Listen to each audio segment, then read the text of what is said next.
আসসালামু আলাইকুম। আপনাদের জন্য একটি সুখবর নিয়ে এলাম। তো সুখবরটা কি? সুখবরটি হলো যারা সিঙ্গাপুরে যেতে আগ্রহী তারা খুব ভালো করেই জানেন যে সিঙ্গাপুরে যাওয়ার জন্য আপনাদের আইপি অ্যাটাস্টেশন করা লাগতো। তো সেই আইপি অ্যাটাস্টেশনটা বর্তমানে এই সিস্টেমটা টোটালি বাতিল হয়ে গেছে।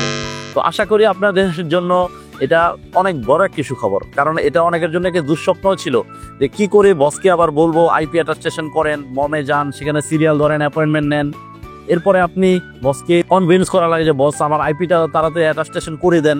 আবার আপনি বাংলাদেশের টেনশনে থাকেন, আইপি যখন অ্যাটাস্টেড হলো তখন আবার সে আইপি বাংলাদেশের সিরিয়ালে ওয়েবসাইটে কবে আসবে, অনলাইন কবে হবে। তো সব কিছু নিয়ে একটি বিশাল বড় দুঃস্বপ্ন বা বিশাল বড় ঝামেলা ছিল, যে ঝামেলা থেকে আপনারা সকলেই পরিত্রাণ পেয়েছেন। তো এখন তাহলে করণীয় কি? এখন যখন আপনার হাতে এসে এই 16 থেকে 17 পাতার আইপিএটা আসলো, আইপিএটা হচ্ছে সিঙ্গাপুরে যাওয়ার জন্য আপনার ভিসা চুক্তি বা ভিসা। তো এই ভিসাতে আপনার সকল বিষয়ে লেখা থাকবে, সেখানে আপনার স্যালারি কত, কি কি ফ্যাসিলিটিস কোম্পানি আপনাকে দিবে, কোম্পানি কোথায় অবস্থিত, এভরিথিং এখানে লেখা থাকবে 16 থেকে 17 পাতার ভিতরে। এরপরে এই আইপিএটা যখন আপনি পাবেন তখন আপনি অনেক সময় হতাশ হয়ে যান যে আইপিএটা পাওয়ার পরে করণীয় কি। অনেকে আছেন যারা 5-7 বছর আগে গিয়েছেন তখনকার এক নিয়ম, আর যখন আপনি মোটামুটি 5-7 বছর পরে আবার বাংলাদেশে আসছেন ছুটিতে অথবা কোম্পানি ছেড়ে দিয়েছেন, নতুন আইপিএ আপনার নতুন করে যেতে হবে সিঙ্গাপুরে, তখন আপনি আরেকটা হতাশার মধ্যে ভোগেন।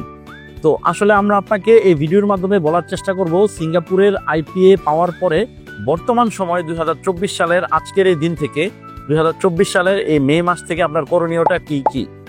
তো সেটা যদি বলতে চাই তাহলে সিঙ্গাপুরের এই 16 থেকে 17 পাতার আইপিএ পাওয়ার পরে আপনার প্রথম যেটা করা উচিত সেটা হচ্ছে বিএমইটি করা, বিএমইটি রেজিস্ট্রেশন।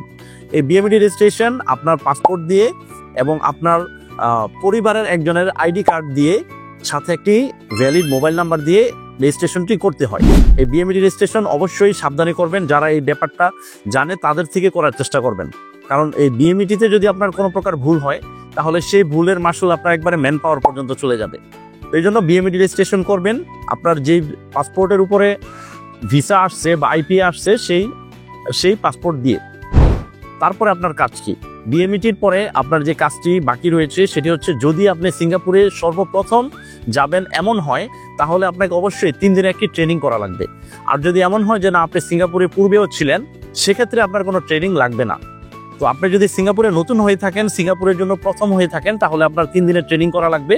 সেটা নিজ জেলার বিভিন্ন টেকনিক্যাল সেন্টার আছে, সেখান থেকে আপনি করে নেবেন। আর এই ট্রেনিং সার্টিফিকেট দিবে 3 দিন পরে। আর এই ট্রেনিং সার্টিফিকেট, আইপিএ এবং বিএমইটি এই 3টা নিয়ে নিজ জেলা যেটা জনশক্তি অফিস, ফিঙ্গার অফিস, সেখানে যে আপনি ফিঙ্গার কমপ্লিট করবেন। এই ফিঙ্গার কমপ্লিট করার পরে আপনি নেক্সট স্টেপ ম্যান পাওয়ারের জন্য অপেক্ষা করবেন। ম্যান পাওয়ারের জন্য আপনি একটি অবশ্যই যারা দক্ষ এজেন্সি সেখান থেকে আপনি ম্যান পাওয়ারের জন্য দিবেন। এই ম্যান পাওয়ারের জন্য আপনার কি কি লাগবে? এই ম্যান পাওয়ারের জন্য আপনার লাগবে হচ্ছে আইপি, ট্রেনিং সার্টিফিকেট এবং ফিঙ্গারের কাগজ। তো এগুলো ম্যান পাওয়ারের জন্য দিলে পরে সেখানে আপনার কাছ থেকে সর্বোচ্চ একটি নতুন জিনিস চাইবে, সেটা হচ্ছে আপনার নিজের অথবা পরিবারের কারো ব্যাংক অ্যাকাউন্ট। এই জিনিসটা দিতে হয় বর্তমানে। তো এই জিনিসগুলো দিলে পরে আপনার ম্যান পাওয়ার রেডি হয়ে যাবে। মোটামুটি 3 থেকে 7 কর্মদিবসের মধ্যে আপনার ম্যান পাওয়ার রেডি হয়ে যাবে। এই ম্যান পাওয়ারের পরে আপনার কাজ কি? এই ম্যান পাওয়ারের পরে ম্যান পাওয়ার যখন আপনি সিঙ্গাপুরে শেয়ার করবেন, সেখান থেকে আপনাকে তারা নতুন কিছু নির্দেশনা দিবে। বর্তমানে প্রি মেডিকেল করা লাগে, এটা একটু নতুন করে অ্যাড হয়েছে। প্রি মেডিকেল হচ্ছে আপনার ফুল বডি একটা চেক আপ করে যাওয়া লাগে। এটা যেই মেডিকেল সেন্টারে আপনার বডি চেক আপের পরে সেই রিপোর্টটি অনলাইনে হবে, অনলাইনে আসবে, সেই ধরনের একটি মেডিকেল সেন্টারে আপনারা প্রি মেডিকেলটি করবেন। এটা হচ্ছে আমার পক্ষ থেকে রিকমেন্ডেশন। এরপরে যখন ম্যান পাওয়ার কপিটা সিঙ্গাপুরে পাঠাবেন, সেখান থেকে আপনার জন্য তারা একটি হোটেল বুকিং করবে, অনবোর্ড হোটেল বুকিং যেটা, সেটা সাধারণত সেংকেং ওয়েস্টে করে থাকে। তো সেখানে হোটেল বুকিং করবে। এই হোটেল বুকিং আপনি যখন পেলেন, সেই হোটেল বুকিংয়ের ডেট অনুযায়ী আপনি টিকিট করবেন। আর এই টিকিট আপনার যেদিন ডেট পড়বে তার 72 ঘন্টা আগে আপনার করতে হবে এসজি অ্যারাইভাল কার্ড। এবং টিকিট পাওয়ার সাথে সাথে আপনি সিঙ্গাপুরে জানিয়ে দিবেন যে আপনার টিকিট থেকে শুরু করে যাবতীয় সব কিছু করা হয়ে গেছে।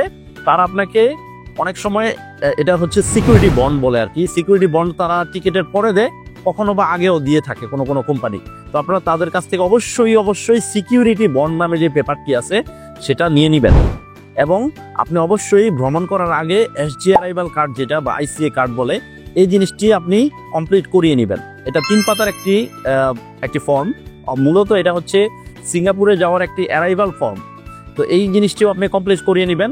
তো তো আমরা যদি শুরু থেকে বলি যে আপনার আসলে কি কি লাগবে, তাহলে আমরা একটু ক্লিয়ার করি। আপনার লাগবে হচ্ছে আইপি, ডিএমইটি, 3 দিনের ট্রেনিং সার্টিফিকেট, ফিঙ্গার, ম্যান পাওয়ারের সময় আপনার অতিরিক্ত লাগবে হচ্ছে একটি ব্যাংক অ্যাকাউন্ট এবং onboard hotel booking, pre medical, air ticket, SGR arrival card. তো আশা করছি আমাদের আজকের এই ভিডিওর মাধ্যমে আপনারা খুব সহজে বুঝতে পারবেন যে সিঙ্গাপুরে আইপিএ পাওয়ার পরে আমি কি কি করব। তো এরপরেও আপনাদের অনেক কিছু না জানা থাকতে পারে, সেটা অবশ্যই আমাদের ভিডিওর কমেন্টে জানাবেন, আমরা অবশ্যই উত্তর দিব। উত্তর দিতে আমরা সদা প্রস্তুত আছি। আর আপনাদের খুশিতে আমরাও খুশি যে আসলে এই যে আইপি এর অ্যাটাস্টেশনটা সেটা বাতিল হয়ে গেল, এটাতে আমি খুবই খুশি। আমি খুবই এটাকে একটা ভেজালই মনে করি বলা চলে। আর আমাদের এই ভিডিওর মাধ্যমে যদি আপনাদের কোনো উপকার হয়ে থাকে, অবশ্যই লাইক, কমেন্টস এবং শেয়ারের মাধ্যমে আমাদের সাথে থাকবেন। আমাদের এই চ্যানেলকে অবশ্যই সাবস্ক্রাইব করবেন এবং পাশে থাকা যে বেল আইকনটি আছে সেটাকে আপনারা ক্লিক করে দিবেন। আমাদের সাথে থাকবেন, পাশে থাকবেন। আসসালামু আলাইকুম রহমতুল্লাহ।